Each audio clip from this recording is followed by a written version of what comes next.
Je suis M. Jean-Paul Katembo Siaye Pomamouroussou.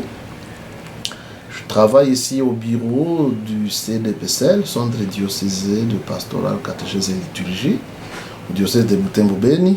Je suis chargé du secrétariat permanent de la catéchèse au niveau diocésain. Le diocèse de Butembo-Beni, à partir de l'année 2021, a lancé un vaste projet de réforme catéchétique au regard de ce que prévoyait aussi l'Église universelle par l'apparition du nouveau directoire de la catéchèse qui a remplacé l'ancien directoire général sur la catéchèse. Ceci étant, il y a eu une rencontre qui a convoqué tous les spécialistes à la matière au niveau de la province ecclésiastique à Bukavu. Et cela avait comme but la vulgarisation des manuels de catéchèse. Et cela, c'était pour que sur toute l'étendue de la province ecclésiastique en général et du diocèse de Butembo-Beni en particulier, qu'on puisse y asseoir une pastorale catéchétique assez solide, souple, inculturée et cohérente.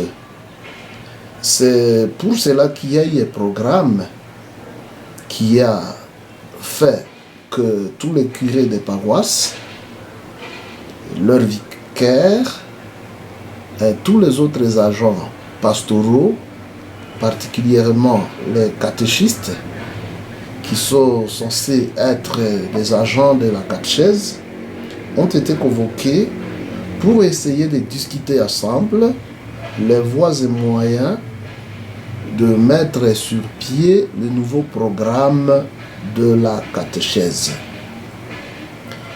De manière beaucoup plus pragmatique, ou alors de manière beaucoup plus cohérente, il a été dit que la catéchèse est l'un des piliers de l'évangélisation.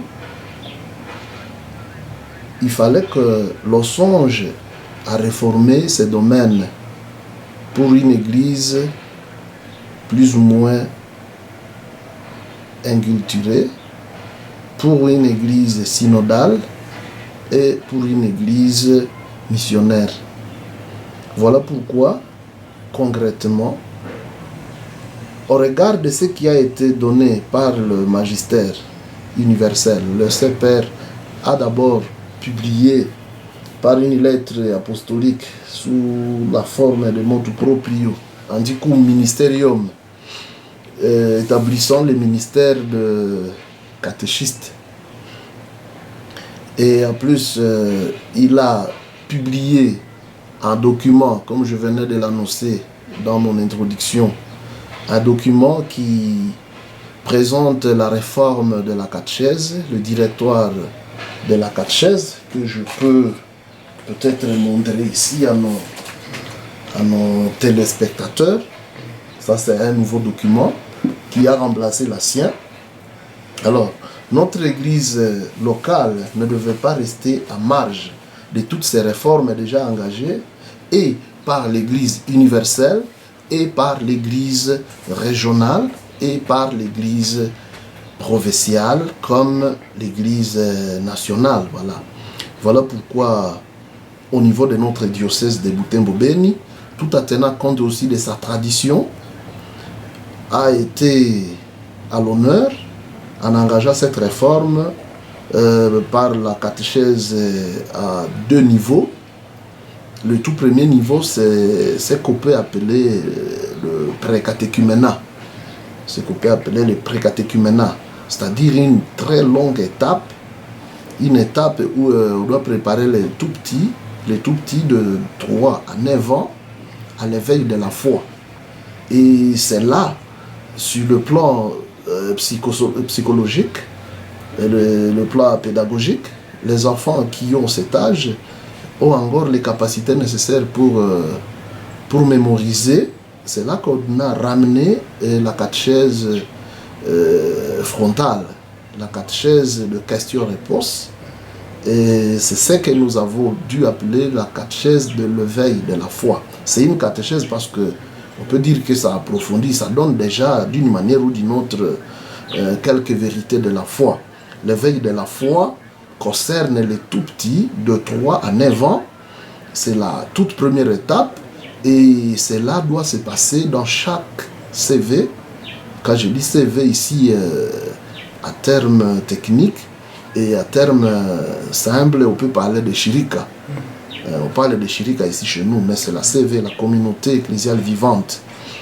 Dans chaque CV, il fallait que les enfants, les tout petits là, commencent à apprendre que l'Église, c'est leur affaire et qu'ils sont aussi concernés. Ce n'est pas seulement affaire à maman ou à papa, c'est une affaire de tout le monde. Étant donné que tout le monde est membre de l'Église.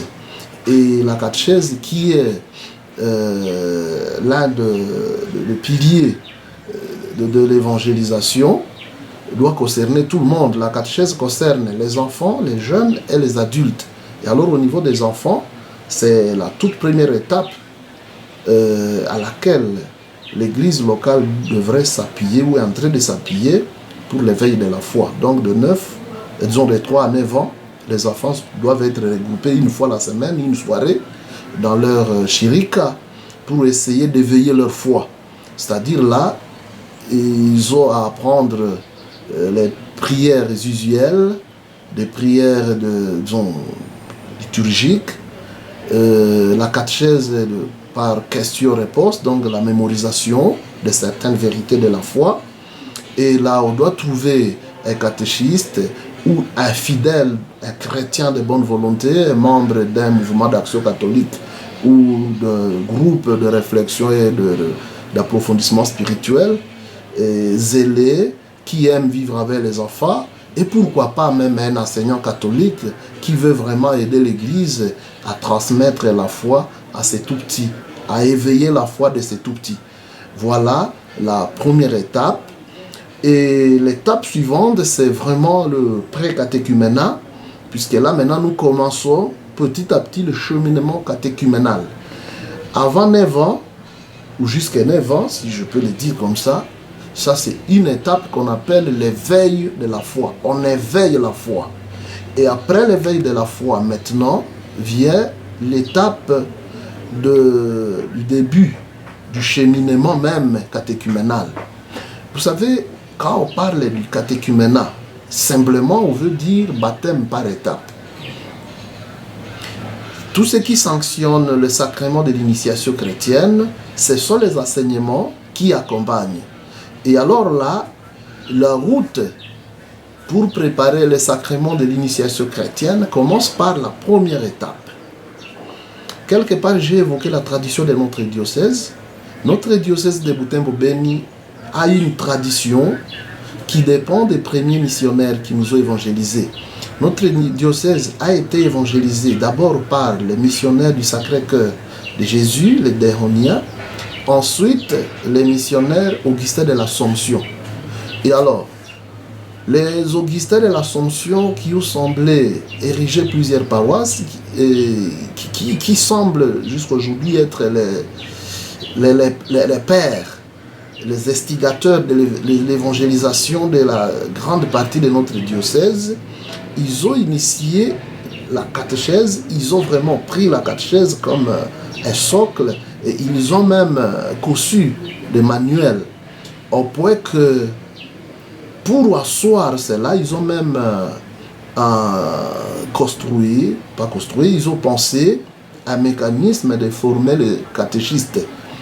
Déjà, juste après le Concile Vatican II, en 1965, c'était la fin du Concile. En 1966, c'était déjà Monseigneur Catalico, Emmanuel Catalico, qui est déjà sacré évêque. Déjà en 68, on a créé un centre diocésain de catéchèse, qu'on appelait centre catéchétique, où nous sommes aujourd'hui, qui est maintenant le centre diocésain de catéchèse, pastorale et liturgie.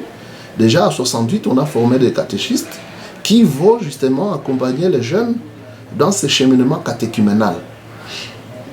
C'est pour cela que déjà au départ, le diocèse avait les catéchistes qu'on appelait les catéchistes de village ou des catéchistes bénévoles. Il y avait aussi des catéchistes qu'on appelait des animateurs.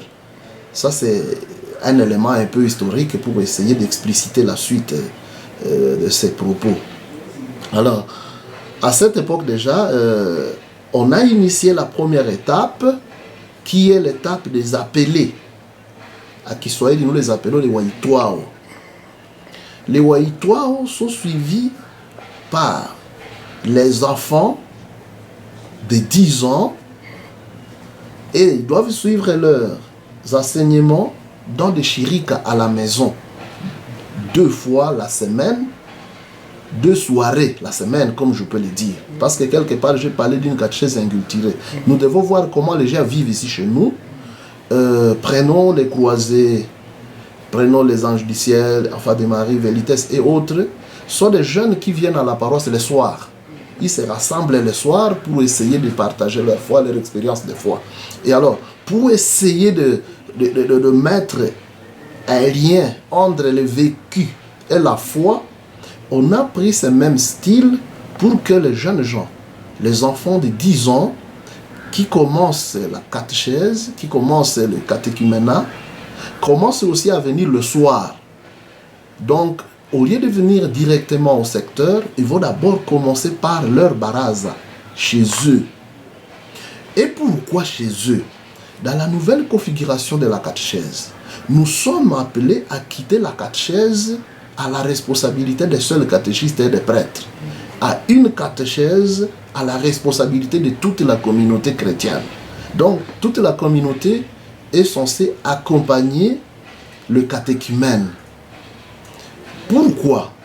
Parce que le sacrement que l'enfant va recevoir, c'est un bien de l'Église. Et l'Église, c'est le bien de tout le monde. C'est-à-dire, tout le monde est appelé à s'impliquer dans l'accompagnement spirituel, l'accompagnement humain de cet enfant qui commence le cheminement catéchuménal.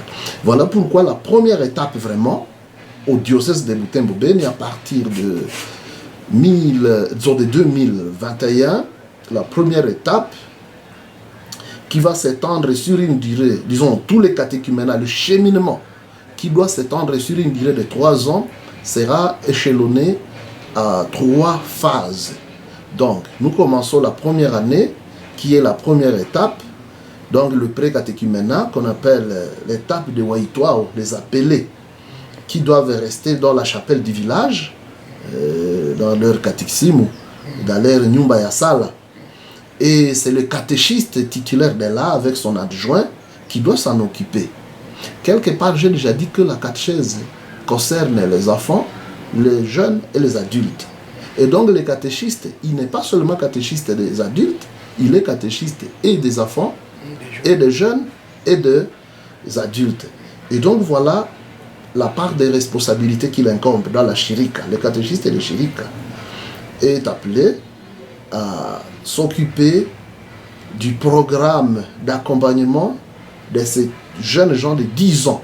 Un enfant à l'âge de 10 ans est censé se joindre aux autres dans le premier, disons pour la première étape, le premier pas du catéchuménat, donc le Waitwao. Et ils doivent fréquenter, ils doivent faire 2 séances par semaine. Et là, il y a des manuels qui sont bien appropriés pour ça. Nous avons le manuel de Waitwao, que je dois avoir ici.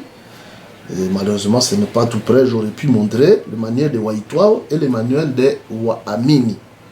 Je vais donner une petite bémol à ce qui concerne l'étape de Waamini.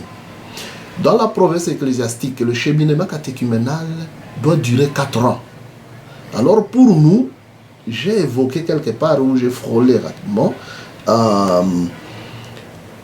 au nom de la tradition de notre diocèse, nous c'est 3 ans.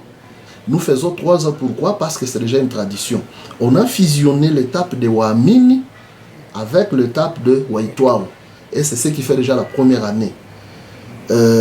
Après la première année, que nous appelons l'étape de pré-catéchuménat, cette année ici est sanctionnée par aucun sacrement, en principe. c'est l'enregistrement, c'est s'acclimater, c'est comprendre si oui ou non on peut continuer ou on ne peut pas continuer. Et si on pense qu'on peut être appelé, puisque Waito signifie appeler, maintenant on attend la réponse libre de l'enfant. C'est vrai, on peut dire, mais l'enfant à 10 ans ne peut pas déjà être capable de dire oui. Mais non, il est déjà capable parce qu'il n'est pas vide, il connaît quelque chose. On ne doit pas se tromper que l'enfant de 10 ans ne peut pas répondre de lui-même. À 10 ans, l'enfant peut répondre. Et donc là, nous avons deux manuels que nous utilisons pour accompagner ces enfants. Le manuel de Waitoa et le manuel de Wamini. Et ça sont des manuels qui sont utilisés sur toute l'étendue de la province ecclésiastique de Bukavu. Alors cette année, comme je venais de le dire, n'est sanctionnée par aucun sacrement. Au terme de cette année, les catéchistes qui les occupent présentent juste au bureau paroissial la liste nominale des enfants qui ont suivi les enseignements dans la Chirika. Et donc, c'est à cette étape-là qu'on va commencer la deuxième, où on va inscrire l'enfant pour les sacrements de baptême pour les païens ou de première communion pour celui qui était baptisé enfant, pour les enfants qui étaient déjà baptisés tout petits. Et là, nous commençons la deuxième étape au diocèse, la deuxième année donc. C'est l'étape qu'on appelle l'étape des Wafuasi. Wafuasi sont les disciples. Ce sont les disciples. En première année, nous avons 55 causeries qu'on doit donner à ces Waitois. En deuxième année, c'est maintenant le Wafuasi. En première année, comme je viens de le dire, ce sont les deux séances-là qui doivent se passer le soir, à la lumière de ce qui se fait avec les autres enfants qui viennent pour les rencontres le soir. Donc après cours, qu'on soit à l'école, qu'on ne soit pas à l'école, tous ensemble. Vous savez, l'évangile rassemble. L'évangile ne doit pas créer une sorte de ségrégation. Les Walomba qui vont à l'école et les Walomba qui ne vont pas à l'école. Nous tous, nous sommes à la suite du même Christ et nous devons suivre ensemble parce que c'est le Christ qui nous rassemble.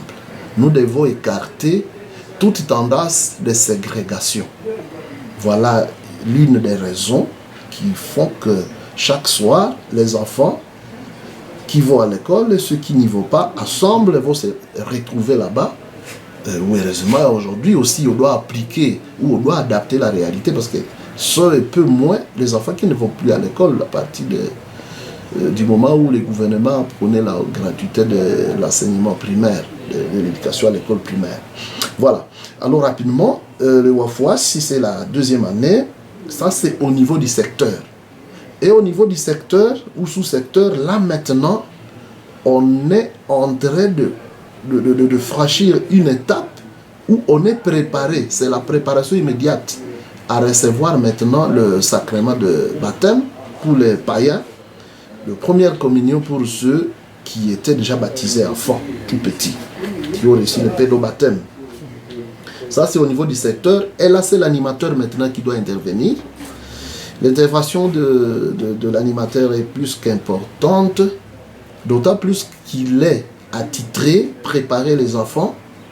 C'est son travail, c'est son ministère. C'est pour ça qu'il est vraiment institué. Les Wafuasi, les appelés, fréquentent 2 séances également par semaine. 2 séances. Et c'est toujours le soir par l'animateur. Ce sont les enfants âgés de 11 ans ou alors les écoliers de 5e année primaire presque ou les non scolarisés de cet âge-là. Et là, nous avons 2 manuels aussi, le manuel de Wafuasi et le manuel de Wateoule. Celui-là, au moins, le Wateoule est tout près de moi ici. C'est ce manuel que nous suivons. Et là, il y a 64 causeries. Dans les 2, nous rassemblons 64 causeries et nous avons un programme de catéchuménat que nous sommes en train de suivre. Il y a ces programmes aussi qui nous aident. C'est comme, je dirais, une prévision une prévision de matière qui est déjà à vogue, que les paroisses sont censées venir chercher ici au CDPCL, en vue de suivre correctement et de manière systématique cette catéchèse ici. Alors, c'est pendant la semaine, disons, la période de carême, tout l'état de carême. Là intervient aussi la catéchèse liturgique, donc les étapes qu'on appelle des scrutins qui doivent intervenir. C'est pendant cette période-là, à partir du deuxième dimanche de carême, où on doit faire l'appel nominal pour les païens, puisque là, nous montons progressivement vers Pâques. Et c'est Pâques qui va sanctionner le cheminement pour que ces gens reçoivent, les païens reçoivent le baptême, la veillée pascale. Bon, peut-être c'est à la prochaine que je parlerai de la catéchèse liturgique, les étapes là pour les expliquer, les scrutins. Nous avons 3 scrutins. Il y a beaucoup de rites qui accompagnent les 3 scrutins. Le premier scrutin, si je peux le faire rapidement, intervient le 3e dimanche de carême, où on doit voir Jésus qui est la lumière et l'aveugle-né. D'abord, on commence par la femme, disons, l'eau vive, quoi. L'eau vive, on voit la femme samaritaine. Puis, 4e dimanche, c'est l'aveugle-né. Et enfin, c'est la résurrection de Lazare, Jésus qui est la vie. Donc voilà, ça viendra prochainement. Mais ce que je vais montrer ici, c'est à la 2e année où les enfants sont appelés à recevoir les sacrements de baptême ou les sacrements de première communion. La première communion n'intervient pas pendant la veillée pascale, la vigile pascale. La première communion intervient un dimanche après Pâques ou un jour convenable selon l'organisation locale de chaque paroisse.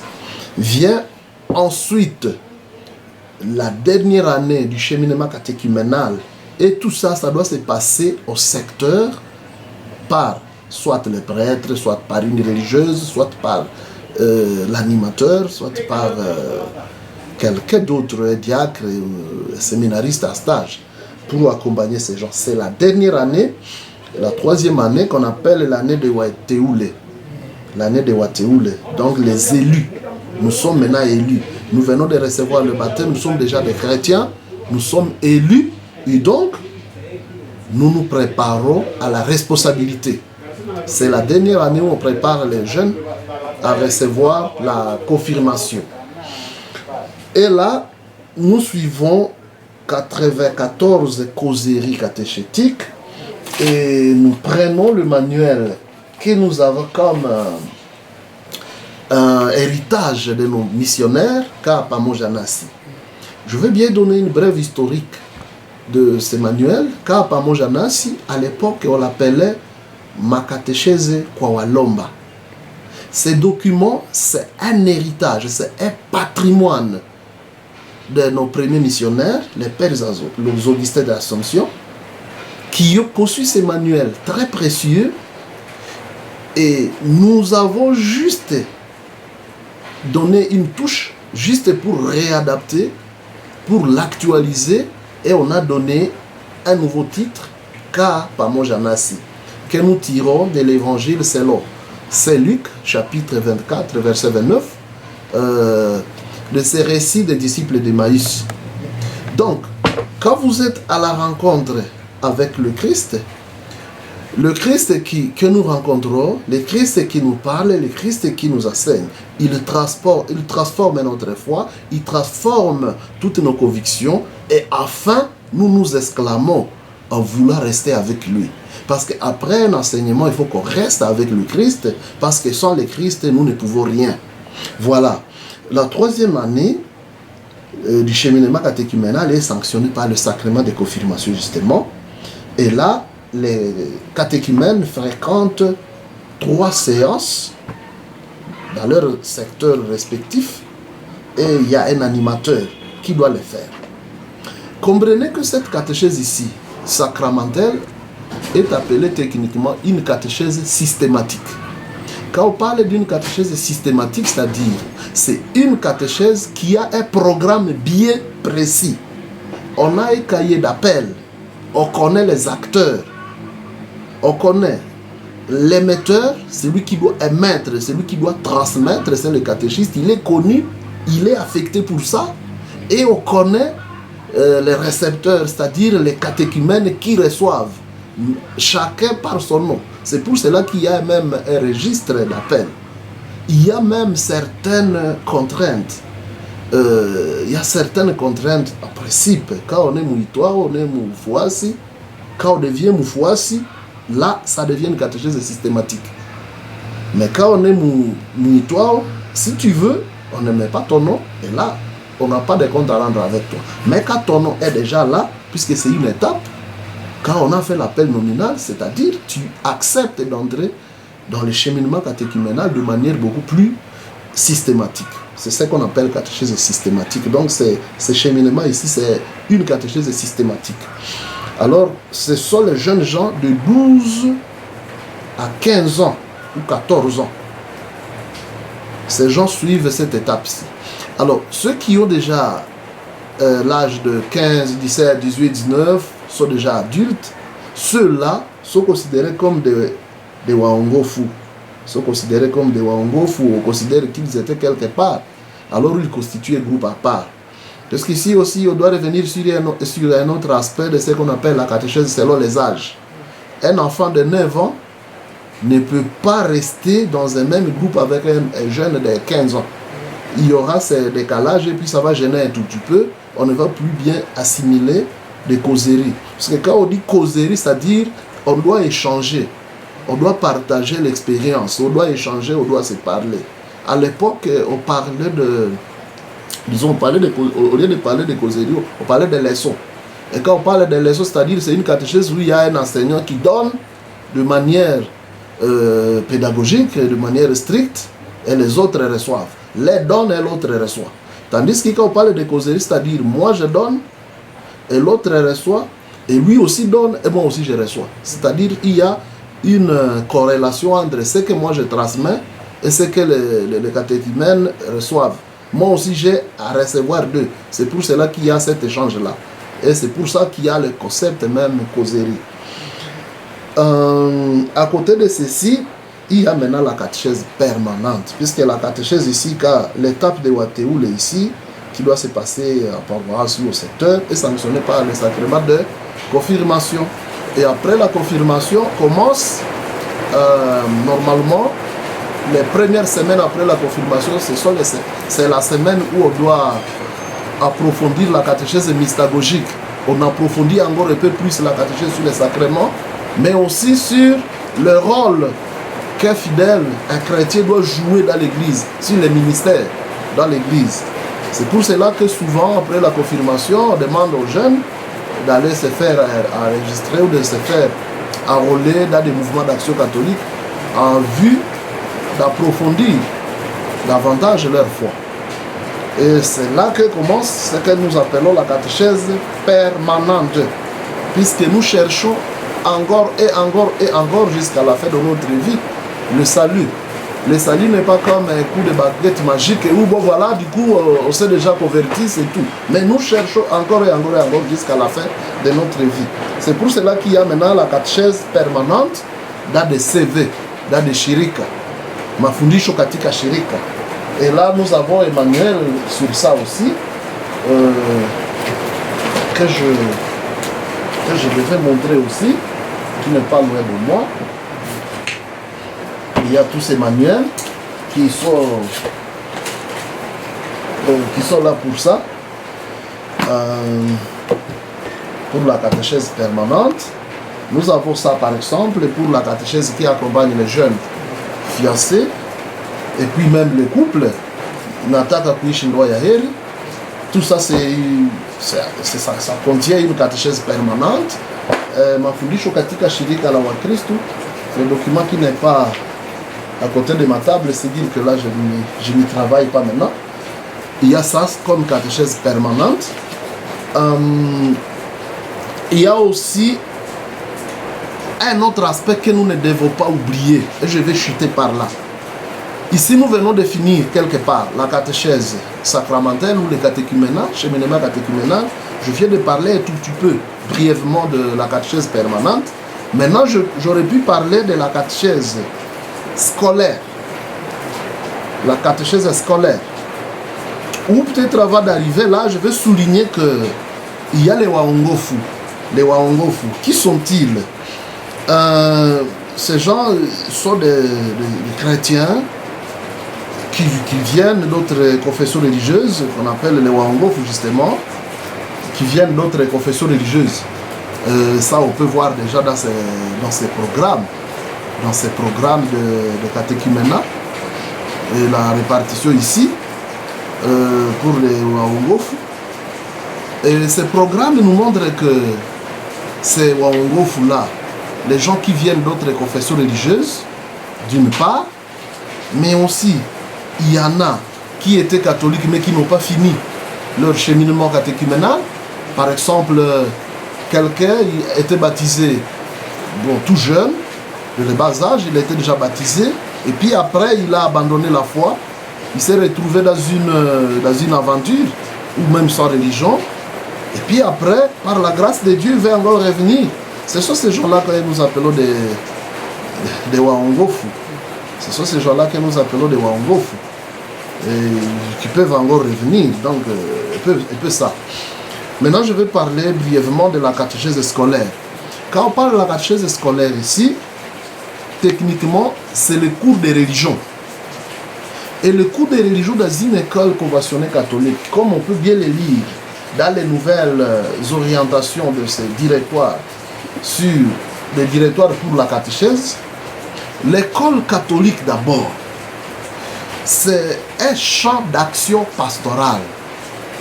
Et dans ce champ de l'action pastorale, on doit éviter toute forme de profanation.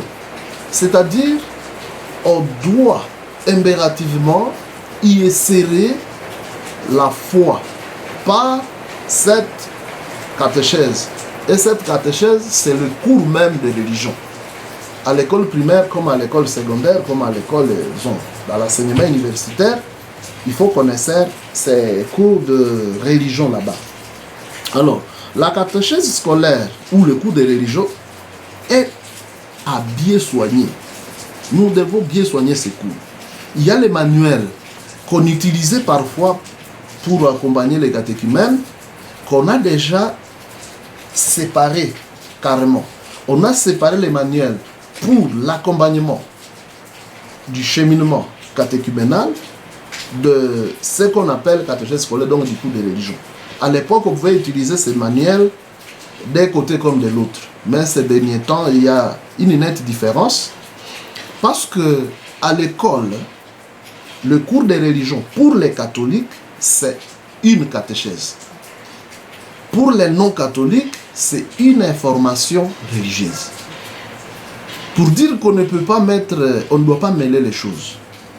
Quelqu'un qui s'est déjà inscrit pour les catéchuménats, ça c'est un cheminement, il a un programme, ça c'est une catéchèse bien systématique.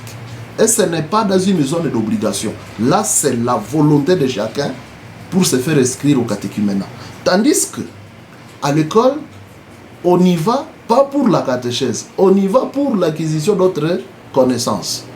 Et le cours de religion est là pour éclairer toutes les autres connaissances, pour y mettre peu de doses de foi. Et comme vous pouvez bien le constater, à l'école, catholique ou non catholique, tous ne sont pas de même confession religieuse. Tandis que pour le cheminement catéchuménal, tous sont de même confession religieuse, tous sont catholiques. De l'autre côté, tous ne sont pas catholiques. Alors c'est là qu'on doit appliquer aussi le principe de l'écuménisme dans le cours de religion. Il y a le principe de l'écuménisme, il y a aussi le principe de dialogue interreligieux. Puisque là, il y a des enfants non chrétiens. On parle d'écuménisme quand il s'agit des chrétiens entre eux, mais de différentes confessions. Mais pour les non-chrétiens qui n'ont rien à faire avec le Christ, là nous parlons de dialogue interreligieux. Alors à l'école, il y a toutes ces tendances. Voilà pourquoi le cours de religion pour les catholiques, c'est un approfondissement de la foi.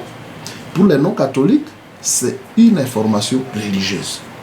C'est pour cela que le manuel ici, qu'on utilisait jadis pour l'accompagnement des catéchumènes, est ramené juste pour accompagner les élèves. C'est le manuel du cours de religion comme catéchèse scolaire. Et là, le cours de religion n'a rien à voir avec les sacrements à recevoir. C'est juste pour approfondir la foi, c'est juste pour l'acquisition des connaissances religieuses. Et là, sur les livres comme Yesu Ndugu Wetu Mkubwa, qu'on utilisait à l'époque pour la première communion, mais aujourd'hui c'est à 4e primaire qu'on doit utiliser pour le cours de religion.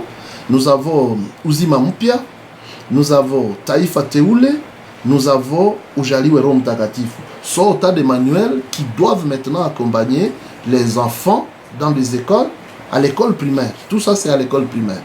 3e, 4e, 5e, 6e primaire. À 3e, on peut utiliser Yesu Ndugu Wetu Mkubwa. On peut utiliser en 5e Uzima Mpya. À 4e Uzima Mpya, c'est possible. À 5e, on peut utiliser Taifa Teule. Et à 6e, on peut utiliser Ujaliwe Roho Mtakatifu.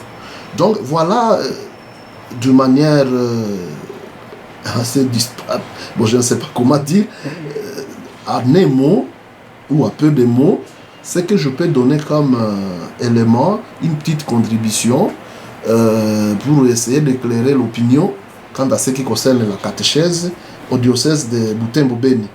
Et vous savez, à un certain moment, le 25 mars 2021, Monseigneur l'évêque avait essayé il avait banni la pratique qui était en train de s'ériger à donner des foulards rouges lors de confirmation.